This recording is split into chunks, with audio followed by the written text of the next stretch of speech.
आज देश के उन करोड़ों युवाओं को बधाई देना चाहता हूं जो सड़कों पर उतरे ताली और थाली लेकर के, मोमबत्ती और मसाल लेकर के, रोजगार को लेकर के।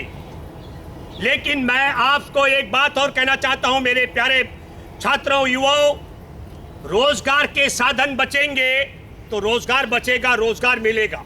मैं जिक्र करना चाहूंगा कि भारत को कैसे बेच रहा नरेंद्र मोदी। हमारे देश का भारत पेट्रोलियम है जिसके 15,000 पेट्रोल पंप है, जिसने आप समझ लीजिएगा कि कई लाखों लाख घर हैं जिनके घरों में गैस सिलेंडर आता होगा भारत पेट्रोलियम का, वो आपने देखा होगा। मैं जिक्र इसलिए करना चाहता हूं, पिछले 6 साल में 35,000 करोड़ से ज्यादा का मुनाफा भारत पेट्रोलियम ने सरकार को दिया और लगभग 20,000 करोड़ रुपए का हमारे देश को टैक्स का लाभ हुआ। 55,000 करोड़ रुपए का लाभ देने वाला हमारे देश का रिफाइनरी में 13% हिस्सा भारत पेट्रोलियम का है। तो मैं आप सब लोगों से जानना चाहता हूं, आप सब लोगों से सोचना चाहिए कि भारत पेट्रोलियम जैसे हमारे देश के नवरत्न को नरेंद्र मोदी क्यों बेच रहे हैं। वो तो सरकार पैसा दे रहा है हमारे देश को। ये बात मैं इसलिए कहना चाहता हूं, जिन कंपनियों के हवाले बेचा जा रहा है, आप सब बेरोजगार पढ़े लिखे ग्रेजुएट युवा हैं। आप सब जाकर देखिए गूगल में, हमारे देश के अंदर जिस दिन जियो आया उसके बाद से हमारे बीएसएनएल एमटीएनएल का बेड़ा गर्क हो गया। हमारे बीएसएनएल के 88,000 कर्मचारियों को देशद्रोही बताया। भारतीय जनता पार्टी के वरिष्ठ नेता और पूर्व केंद्रीय मंत्री अनंत कुमार ने यह बात भी आप गूगल से जाकर के प्रमाणिक तौर पर ले सकते हैं। मैं भूपेंद्र रावत हूं, नरेंद्र मोदी नहीं हूं जो झूठ बोलूं। मैं मुंह खोलता हूं, सच बोलता हूं। मैं एमटीएनएल बीएसएनएल के उन 88,000 कर्मचारियों से भी आह्वान करता हूं, इस देशद्रोहियों पर आप मुकदमा दर्ज कीजिए जिसने तुमको देशद्रोही बताया। यदि सच में बीएसएनएल एमटीएनएल में देशद्रोही है तो नरेंद्र मोदी तत्काल उनका वेतन बंद करे और सारे के सारे 88,000 कर्मचारियों को जेल में बंद करे देशद्रोह के मामले में। और यदि भाजपा के वरिष्ठ नेता पूर्व केंद्रीय मंत्री ने झूठा आरोप लगाया तो नरेंद्र मोदी तत्काल उस हरामजादे को मैं गाली दे के बोल रहा हूं जिसने 88,000 कर्मचारियों का अपमान किया। आज वो शर्म महसूस कर रहे हैं, उनके परिवार के लोग, उनको दुख और अफसोस हो रहा है कि उनका पति, किसी का पिता, किसी की माँ, किसी की पत्नी, किसी की बहू, किसी का बेटा एमटीएनएल बीएसएनएल में काम करता है, देशद्रोही है। ये देशद्रोही का टैग क्यों लगाया गया? मैं ये बात इसलिए कहना चाहता हूं। अनंत कुमार बोला हम बेच रहे हैं बीएसएनएल को। मैं ये बात इसलिए कहना चाहता हूं, और जिसको बेचा जा रहा है वो कौन है? उसका नाम है मुकेश अंबानी। और मुकेश अंबानी हमारे देश का गैस डकैत है। गैस चोरी का मुकदमा है मुकेश अंबानी पर दर्ज। तो आप समझ लो, जिसको मौका मिला वो चोरी करता है जमीन के नीचे की गैस, उस पर मुकदमा दर्ज होता है। हमारे देश में जो मुकदमा चलता है अंतर्राष्ट्रीय अदालत में, 3 जजों की बेंच में 2 जजों ने कहा कि मुकेश अंबानी निर्दोष है, चोरी नहीं की, और 1 जज ने कहा मुकेश अंबानी ने चोरी की। क्यों ऐसा हुआ? क्योंकि वो एनजेसी जो गैस चोरी के मामले की पैरवी कर रही थी, वहां पर संबित पात्रा को बिठा दिया भाजपा ने, और संबित पात्रा ने वो एनजेसी में बैठ करके मुकेश अंबानी को बचाने के रास्ते निकाले। मैं ये बात इसलिए कहना चाह रहा हूं, आपको सोचना चाहिए कि हमारे देश को लाभ दे रही कंपनी को बेचा जा रहा हो, और जिनके हाथ बेचा जा रहा है वो गैस डकैत है। जिस अदानी के हाथ बेचा जा रहा है, अदानी के हाथ, वो चीन से पैसा लेकर के, आप उठाकर देखिए, वो चीन से मदद लेकर के भारत के हमारे सरकारी संस्थानों को खरीद रहा है, और नरेंद्र मोदी उनको साधन बेच रहा है। और तीसरा महत्वपूर्ण बात मैं ये कहना चाहता हूं कि देश और दुनिया की निजी कंपनियों का मुकेश अंबानी पर गैस डकैती का मुकदमा, अदानी चीन से पैसा लेकर भारत खरीद रहा है। अब मैं आता हूं दूसरे मसले पर, राजनेताओं में। हमारे देश में केंद्रीय शिक्षा मंत्री रमेश पोखरियाल निशंक का उत्तराखंड में हिमालय आयुर्वेदिक मेडिकल कॉलेज है। Himalaya Ayurvedic medical college. मैं आता हूं बाबा रामदेव का पतंजलि आयुर्वेदिक मेडिकल कॉलेज है। 13 निजी मेडिकल कॉलेज जो राजनेता चलाते हैं उत्तराखंड में। 2015 में सरकार ने शासन आदेश किया जारी, 80,000 रुपए की फीस को बढ़ा करके 2,15,000 कर दिया। और जब 2,15,000 रुपये फीस की गई 2015 में, तो इनके इस कॉलेजों ने 2013 की भी फीस ली, 2014 के सत्र की फीस ली। उनमें मैं आपको बताना चाहता हूं, हिमालय आयुर्वेदिक मेडिकल कॉलेज का छात्र ललित मोहन तिवारी वहां नैनीताल हाई कोर्ट में गए और नैनीताल हाई कोर्ट ने फैसला किया 9 जुलाई 2018 को, कहा कि ये बढ़ी हुई फीस वापस करनी चाहिए, ये गलत दी गई है। 3,000 छात्रों से जो पैसा लिया गया था इनके कॉलेजों में, 13 कॉलेजों में, वो 37 करोड़ 50 लाख बैठता है। और जब सिंगल बेंच ने जुलाई में फैसला दिया तो रमेश पोखरियाल निशंक की अगुवाई में इनके संस्थाओं के लोग नैनीताल हाई कोर्ट गए और डबल बेंच के पास चुनौती दी गई। और 9 अक्टूबर 2018 को नैनीताल हाई कोर्ट का फैसला आया डबल बेंच का, ये बढ़ी हुई फीस छात्रों को 14 दिन में वापस की जाए। मैं ये बात इसलिए कहना चाह रहा हूं कि कंपनियां को देश खरीदने वाला गैस डकैत, देश खरीदने वाला चीन से पैसा ले रहा है और निजी शिक्षण संस्थान चलाने वाला केंद्र का शिक्षा मंत्री निजी शिक्षण संस्थानों का सरगना बन के बैठा हुआ है। ये उदाहरण भी मैं आपको पूरा देता हूं।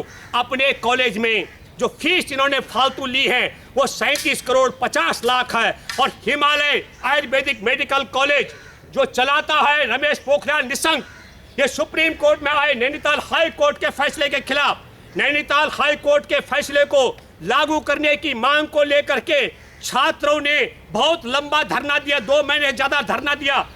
वहां देहरादून में हाई कोर्ट के डबल बेंच का फैसला भी ये निजी शिक्षण संस्थानों के मालिक नहीं मानते हैं। रमेश पोखरियाल निशंक सुप्रीम कोर्ट आया था अरुण कुमार मिश्रा की बेंच के पास, और पता नहीं क्या बात हुई, अरुण कुमार मिश्रा की अध्यक्षता में जो बेंच थी वहां से मुकदमा वापस लेते हैं, अपना वो चुनौती। और उसके बाद नैनीताल हाई कोर्ट में मनोज तिवारी जज हैं और उनके पास छात्र जाते हैं कि ज़्यादा फीस वसूल रहे हैं, और जस्टिस मनोज तिवारी कहते हैं जितनी फीस ले रहे हैं उतनी दे दो।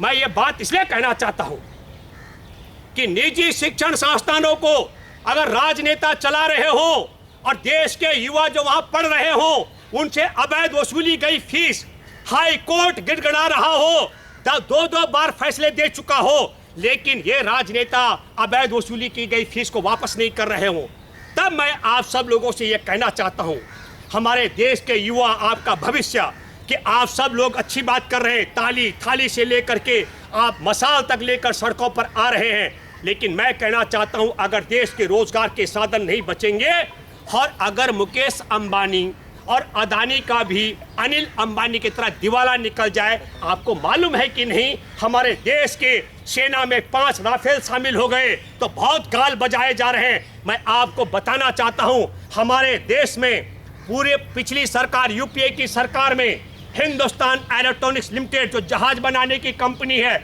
आप सब पढ़े लिखे युवाओं से मैं बात कर रहा हूं, 1700 इंजीनियर हैं, 32,000 कर्मचारी हैं, 4,000 से ज्यादा जहाज बना चुका है हिंदुस्तान इलेक्ट्रॉनिक्स लिमिटेड, 70 साल का इतिहास है। उसको राफेल बनाने की तकनीक और ठेका मिलने वाला था। नरेंद्र मोदी की सरकार आई और नरेंद्र मोदी की सरकार आने के बाद संघ की सरकार ने विदेश में जहाज बनाने वाली कंपनियों से सुपारी लेकर के हिंदुस्तान इलेक्ट्रॉनिक्स लिमिटेड की उन्नति रोकने के लिए राफेल बनाने की तकनीक और ठेके से हिंदुस्तान इलेक्ट्रॉनिक्स लिमिटेड को वंचित रखा और उसमें ऑफसेट पार्टनर बनाया अनिल अंबानी को, जो पाक चीन का कर्जदार, देश का कर्जदार, दुनिया का कर्जदार दिवालिया हो चुका है। और तब बोला गया था कि भाई अनिल अंबानी को इसलिए लाए कि पैसा नहीं है एचएल के पास। मैं आपको बताना चाहता हूं न केवल अनिल अंबानी दिवालिया हो चुका है, बल्कि इस पूरे घोटाले में आपको मालूम होगा कि जस्टिस अरुण कुमार मिश्रा की बेंच ने बहुत गड़बड़ फैसला दिया। 126 जहाज हमको लेने थे तकनीकी बनाने की, हमारे को 18 जहाज रेडीमेड मिलने थे और तकनीक भी मिलनी थी, बनाने का ठेका भी मिलना था। न ठेका मिला न तकनीक मिली, और कैसे 126 जहाज के 36 जहाज हो गए, ये खेल भी आपको समझना पड़ेगा। और इस खेल की पोल खुलती तब जो रक्षा मंत्री थे मनोहर पारीकर, उनकी अकाल मृत्यु हो गई। तो मैं आपसे ये कहना चाहता हूं जो सरकार बैठी है वो न केवल वो गाल बजा रही है, कह रही है कि स्वदेशी खिलौने बनाओ, लेकिन जहाज जो बनना था राफेल उसको बनाने की तकनीक और ठेका भारत नहीं आने दिया। हमारे जो पिछली सरकारों के द्वारा जो संस्थान स्थापित किए गए, नवरत्न 23 बड़ी कंपनियां बेची जा रही हैं। मैंने भारत पेट्रोलियम का सिर्फ उदाहरण दिया, और हमारे देश को चीन के पैसे से खरीदा जा रहा है। और आखिरी बात करके मैं आपको बताना चाहता हूं, प्रधानमंत्री भी दूध का धुला हुआ नहीं है। जिस दिन 500 और 1000 के नोट ताली बजा के बंद किए थे, अगले दिन सुबेरे पेटीएम के ब्रांड एम्बेसडर प्रचारक के रूप में नरेंद्र मोदी की शक्ल आप सब लोगों ने देखी होगी। दुख और अफसोस की बात है कि पेटीएम में 48% पैसा 100 में 48 रुपए चीन का लगा हुआ है, और चीन का एजेंट हमारे देश में प्रधानमंत्री की कुर्सी पर बैठा हुआ है। ये बात भी आपको ध्यान में रखनी पड़ेगी। तो मुझे लगता है कि चीन के एजेंट को कुर्सी से नहीं हटाओगे, देश बेचने वाले देश के गद्दारों को कुर्सी से नहीं हटाओगे, देश के संसाधन नहीं बचाओगे, तो नौकरी कैसे पाओगे? ये बात मैंने इसलिए आपसे कही। और एक खत्म करते हुए बोलता हूँ, आम्रपाली है 52,000 फ्लैट के लिए नोएडा में पैसा ले लिया देशवासियों से, फ्लैट बना के नहीं दे पा रही थी, तो सुप्रीम कोर्ट ने आदेश दिया, अब सरकारी कंपनी फ्लैट बनवा रही है। आपको पता होगा पंजाब महाराष्ट्र बैंक जो डूब चुका है, उसकी भरपाई भी लास्ट में सरकार को करनी पड़ेगी। तो जितने हमारे सरकारी संस्थान फायदे में हैं, वो सब निजी कंपनियों को बेचे जाएंगे। और जब वहाँ अनिल अंबानी की तरह उनका दिवालिया निकल जाए, आम्रपाली की तरह दिवालिया निकल जाए उनका, उसके बाद उनका सरकारीकरण किया जाएगा। इस व्यवस्था से भी आपको उनको रोकना पड़ेगा। मैं उम्मीद करता हूँ कि मसाल लेकर के, ताली और थाली लेकर सड़क पर उतरने वाले युवा शक्ति को ये 3-4 उदाहरण मैंने आपको दिए हैं। उम्मीद करता हूँ कि ये आपको ये कहते हुए हमारे देश की राज्यसभा की संसदीय समिति को मोदी सरकार बता चुकी है कि 10 करोड़ लोगों की नौकरी जा चुकी है, और हमने ये माना है कि कोरोना काल में 14 करोड़ लोगों की नौकरी जा चुकी है। और पिछले वाले वीडियो को आप मेरा सुनेंगे, नवंबर 2000 का वॉइस ऑफ न्यूज नेटवर्क में है, और उसमें मैं देख रहा था, मैंने